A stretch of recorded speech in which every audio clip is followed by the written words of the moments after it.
चीनी Karsaz company cherry ने पीर के रोज काहिरा में 5 नई मॉडल गाड़ियां मुतारुफ कराई हैं। कंपनी का ये इकदाम मिस्र की मंडी में उसकी तौसीही हिकमत अमली को जाहिर करता है।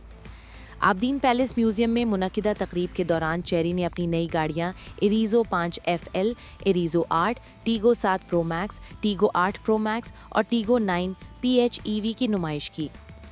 चेरी मिस्र के जनरल मैनेजर शेन शियांतयान का कहना है कि कंपनी हाइब्रिड और स्मार्ट गाड़ियों की टेक्नोलॉजी की जानिब अपनी मुंतकली के अमल को तेज़ करेगी। इसके अलावा पैदावार, फ़रोख्त और ख़िदमात के हवाले से आलमी सतह का नेटवर्क कायम करने के लिए आलमी शराकतदारों और सप्लायर्स के साथ ताउन किया जाएगा।